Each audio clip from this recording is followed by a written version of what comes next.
on Black Nouveau.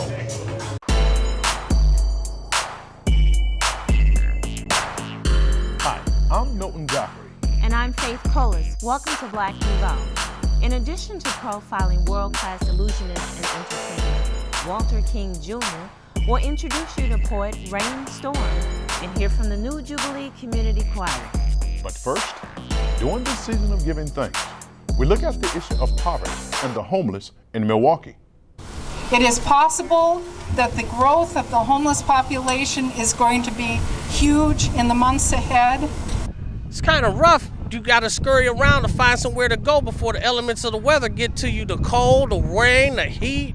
You got to find some place to go. You know, sometimes it'd be abandoned houses. Sometimes it'd be the hospital. Sometimes you go sit by the courthouse all night. You want to get somewhere safe, away from, around somebody who can watch you while you're sleeping. Why I became homeless is because I was running away from my situation, which was I lost a lot of people in my family. My daughter died, my mom died, my husband died, my sister died, my grandfather died, my grandmother died, my dad died, and so on. Quite a few people in a short amount of time. And I had a nervous breakdown, but I didn't know it. And I resorted to being in the streets because, I didn't have anywhere to go and didn't nobody understand me. And then I was on drugs. And everybody dissociated themselves with me, so I didn't get the help that I needed. But when I woke up and started facing everything, I started getting myself back on track. And we're now joined by Steve Johnstone from Repairs of the Breach. Steve, welcome. Milton, thank you. It's a pleasure to be here. Steve, can you give us a profile of the people you are serving? Well, Repairs of the Breach is a resource center for the homeless Milwaukeeans, and that's men and women. And they provide services on a daily basis. It's open during the day, primarily devoted to helping the homeless get back on their feet through services such as literacy training, GED, schooling, health-related services, and a whole range of different services that are provided. Steve, are you seeing many new clients? Unfortunately, yes. It is something that is occurring, and it's attributable to, well, several things. To the economy is certainly one of those that is leading to more people being needy and homeless. The employment situation certainly is a contributor, and now the colder weather that is coming, and colder still right around the corner. All of those things are an influence as far as the serving the number of people on a daily basis. Okay, so it's safe to say that during the colder months your numbers go up, during the warmer months they go down. Yes, they do. Now the needs of the homeless certainly are not affected by the weather. There's the need for food and employment. You add to that during the colder weather the need for warmth and protection from the severe cold. Okay. How have contributions been? Contributions have been certainly needed all the time, and that too is something that is facing Repairs of the Breach and other organizations. Given the tight economy and things such as that, certainly that has adversely affected contributions. Now, Repairs of the Breach is in the midst of a capital campaign at the present time where they are looking to both remodel and expand their facilities up on 13th or 14th and Bleat Street, and be able to provide added services for the homeless as well as to upgrade its present facilities. Can you be a little bit more specific about your capital campaign? Well, it is something that was started last year and something that continues now, something that has just had something of a resurgence. We had an event last month called our Chill Out, where we actually simulated what winter conditions were like. Roundy's was kind enough to donate a refrigerated truck there, and we really were able to provide a feel for what it's like to be homeless and just what life-threatening conditions are like that they face. Something that I've heard repairers say is that when it's 20 and 30 degrees outside for everybody else, it's 20 to 30 degrees below zero inside for a homeless person. Steve, how has the economy impacted your organization? Well, it has affected certainly the number of people that we are seeing, and it also has affected the contributions coming in. So those two have, in a sense, collided at this time, but it's something that is being dealt with, and with the generosity of people in the area, it is something that we have been able and hopefully will continue to counteract. Steve, is there anything that I have not talked about that you would like to talk about? Well, I mentioned before about the winter conditions and winter coming. I think it's at that time of the year that there is the most concern for, awareness of, and people getting together and saying, boy, what can we do? How can people live like this? And certainly it's something that there is an outpouring of community support for the homeless at that time, in terms of financial donations, in terms of clothing and food and things such as that, and which is always welcome. The thing to stress, however, is the needs of the homeless are ongoing, not only in these periods of life-threatening weather, but on a daily basis. Steve, how can people help? Well, contributions to the capital campaign can be sent to Repairers of the Breach and their post office address in Milwaukee, so as to send it directly there. Okay, Steve, thank you so much for joining us. Thank you, Milton. Appreciate it.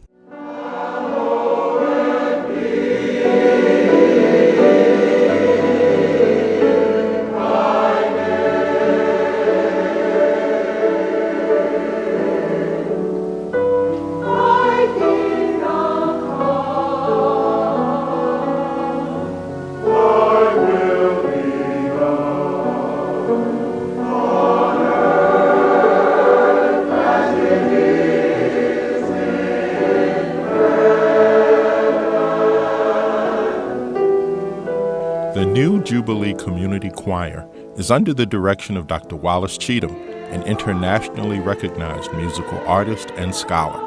The choir has been in existence since 2003. The new Jubilee Community Choir is a community ensemble, a choral ensemble that has as its mission to give to the community a very high performance level of choral music, principally within the sacred, from the sacred perspective of choral music.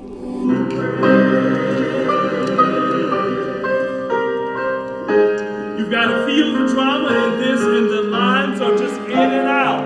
Our choir rehearsals are a lot of hard work, and they are a great deal of fun. Dr. Cheatham has a beautiful way of explaining exactly what he wants to get out of you. He doesn't mind stopping in the middle of something and telling you it was completely wrong, and hollering and stomping his feet and jumping him down. But it's all it's all kind of humorous in the sense that we know what he wants. He wants the music right, and he wants it beautiful. Most of us have known each other for many years because we've been singing around the Christian community for a long time. We came together in 2003 as a result of a concert we attended that presented Glenn Burley compositions.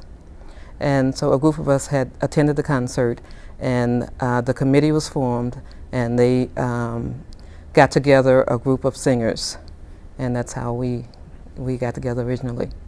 It's a big commitment to give up half of your Saturday for about 4 months out of the year. And during that time, you know, we have to be careful about the other appointments we make. Generally, I don't travel during the time because I'm a person who wants to know what I'm doing, and therefore I'm not going to miss any rehearsals unless I'm ill. And so it is a big commitment, but it's worth it. You know, when we do the concert and we see the quality and we see that we're reaching people and they're enjoying us and we're enjoying what we're doing, it's all worth it.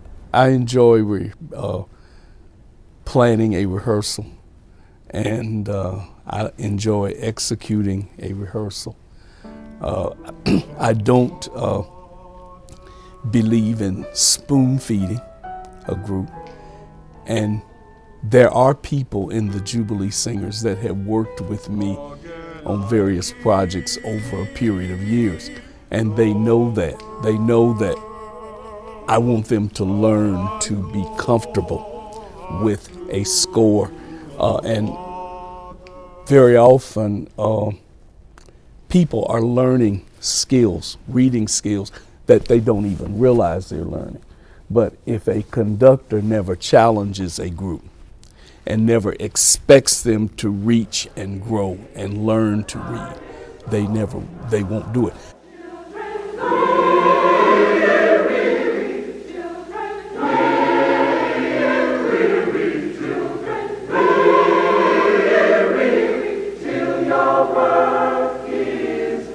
We're trying to make sure that one genre of music that we sing does not go out of existence, and that's Negro spirituals.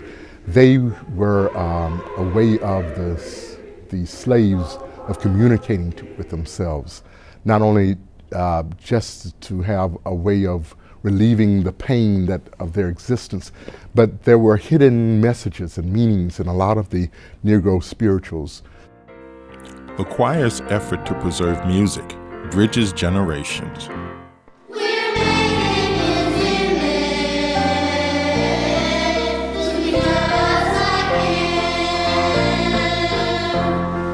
They have a children's choir and a youth choir for high school students. We want to teach them a love for the music, not just the music, but a love for the music, so that they would take that down to the children.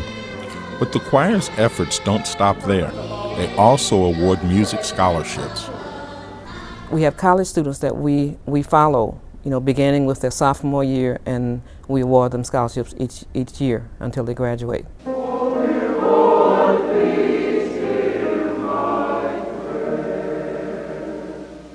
But for the members, the love of great music is the most important thing. There's a difference between doing music correctly and doing music right. Wallace does music right. Everybody there wants to be there when it's done.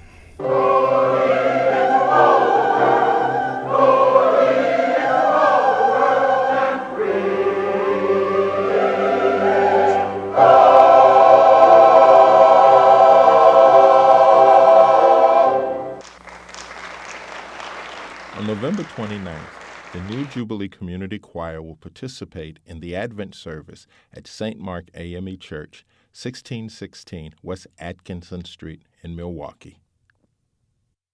I am Supergirl, and I'm here to save the world.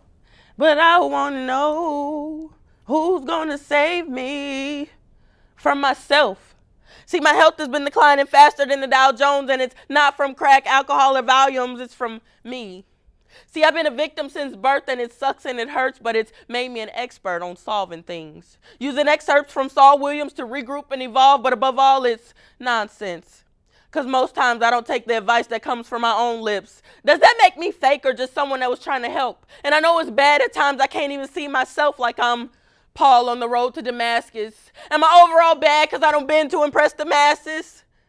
I'll get past this. I leap over my heartaches in a single bound just to make room for everyone else's. Stop all emotions faster than the speeding bullet just so they don't have to get dealt with. I put on a Maybelline facade to conceal all of my problems just to listen to you. And all I show is red, white, and blue like most superheroes do. But I'm unlike any other, because not until the saga is over will I reveal my true colors. My nemesis is me and the people that don't understand, and it's my fault too because I don't take the time to make them. My weaknesses are helping out and I'm strong at being abused.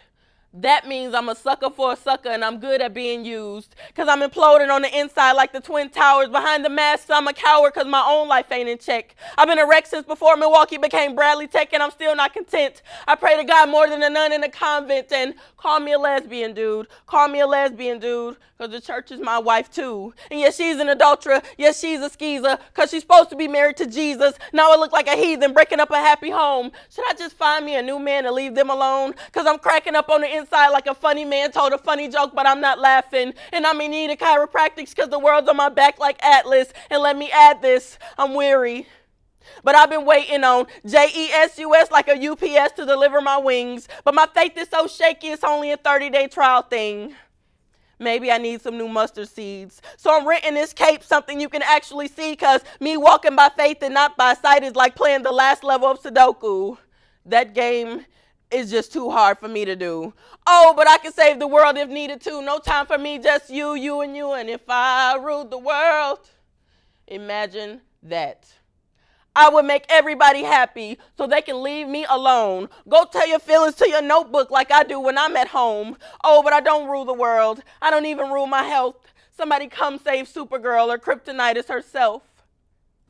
So, Rayne, I noticed that a lot of the work that you do, I don't want to say has a religious tone to it, but it has a faith-based overtone to it. Is that where you draw from when you write?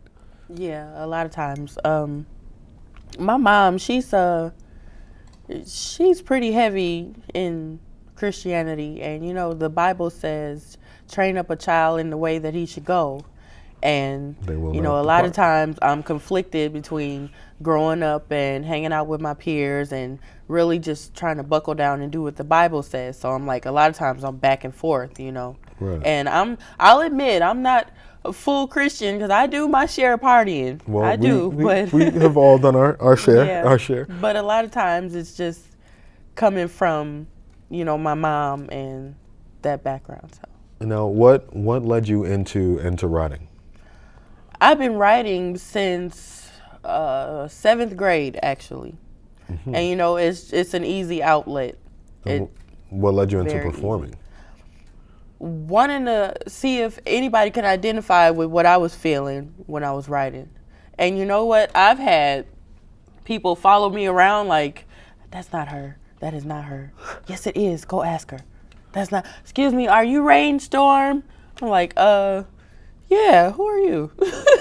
You know, and like it helps to know, you know, I'm not really looking for fame or whatever it is. I just want somebody to identify with what's being said. And I'm gratified just by knowing that I'm reaching people that way. Excellent. Now, do you have a product, or is there something that you're working on, something tangible that people can get of Rayne Storm? Not yet, but when it is. Are you in the works? I'm working on it. Actually, I'm working on a lot of things. I got a few music projects I'm working on with a few people in my family.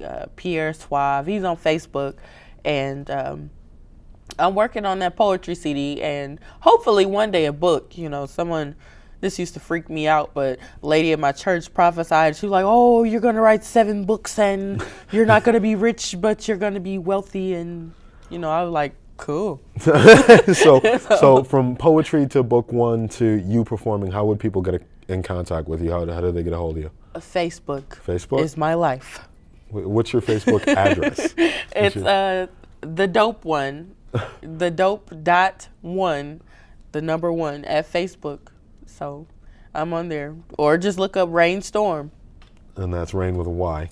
With a Y, RAYNE. Rayne Storm. All right, well, thank you very much, Rayne, for coming through. I appreciate it.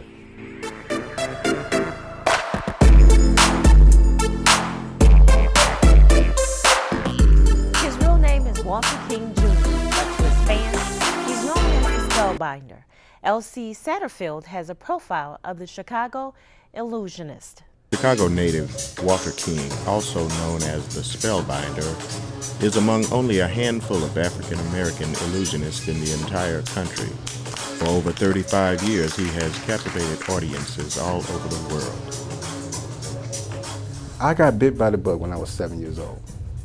I saw a kids program on television, and it had a little segment on it called The Magic Hands. And it would do little magician's tricks and teach you how to do it. And I knew I was a bit thin because I loved seeing the magic happen. But learning how to do it was even more fascinating for me. And that's when I knew I could relate to it, because you know, most kids, most people, when you know, they want to know the secret, and once they find out the secret, they usually get disillusioned. But to see the artist and what he had to go through to create the effect, I was so fascinated. I said, I gotta learn this. And that's pretty much when it took off. There is the key, because people just don't. I mean, a card trick is a card trick. You know, people, fathers, uncles, some moms, they can do a card trick. But people want theater. people, when they come to see a show, they're not coming to be tricked, actually. I mean, they want to see it. But what makes what I do successful is that I'm taking them someplace with it. The magic is just a tool, it's a paintbrush. But the art is taking you on a journey, the rhythms of the music, the dance, the personality. Every piece that I do, I try and, so to speak, tell an abstract story with it. The music sometimes leads you, sometimes the dance leads you, sometimes the acting leads you in a direction. And to me, it's the ultimate canvas to paint on. Theater, dance, music, and illusion.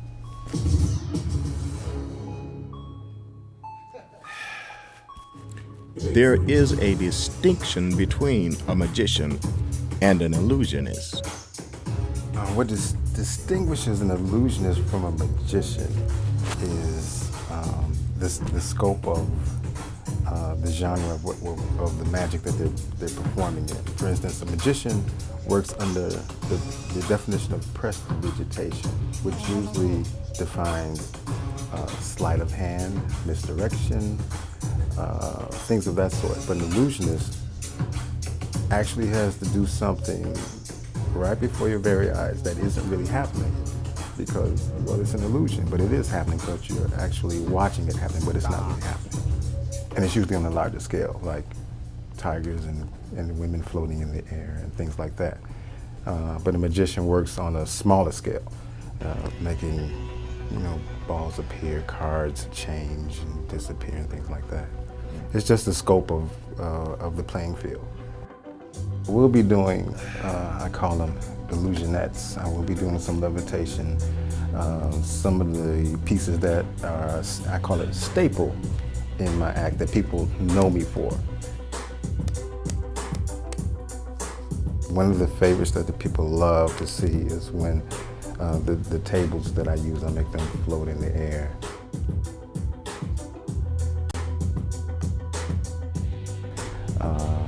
I'm going to bring a person out of the audience and do some animation of a drawing, make the drawing come to life, so to speak.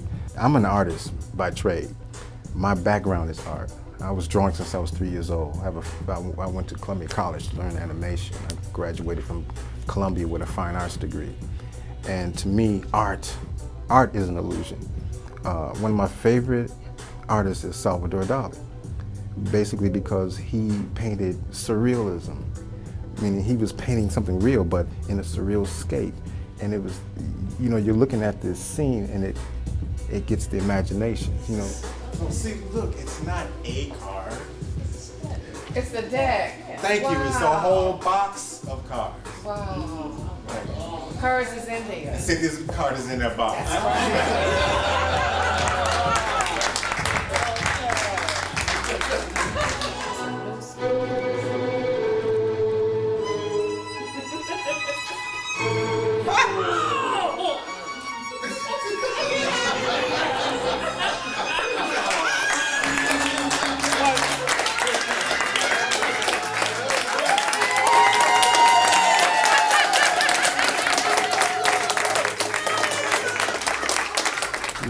Magicians usually have a camaraderie because we have a canvas that we can relate on. So, it goes on and on. And I put together a whole program based off of these magicians in history because people have always said, we've never seen a black magician before. But we've always had black magicians in our community from then until now. Most of the times we just didn't call them magicians, we called them hustlers. Wilmot Barclay, who was the first great escape artist. Houdini actually saw Wilmot Barclay escape from handcuffs, and that's how he got his inspiration. I talk about Henry Box Brown, who you can read about in the history books, but a lot of people don't know that he was actually a magician. And as a little boy, Henry Brown, he learned sleight of hand from Tricky Sam. And then the legend goes, well, not the legend, but the history goes that Henry Brown actually escaped from slavery using his precepts of magic and illusion by getting himself nailed inside of a crate and mailing himself to the free state of Philadelphia. Even though black magicians still face their share of struggles today, the Spellbinder has endured with dignity. There has been times when I've noticed unfairness when it comes to, so let's say, getting booked or getting jobs, or there are times when you get overlooked, or there's personality conflicts and things like that. But you learn how to persevere. You learn how to turn a no into a yes. My whole career is triumphs, has been triumphs to me. All things are possible to him that believe.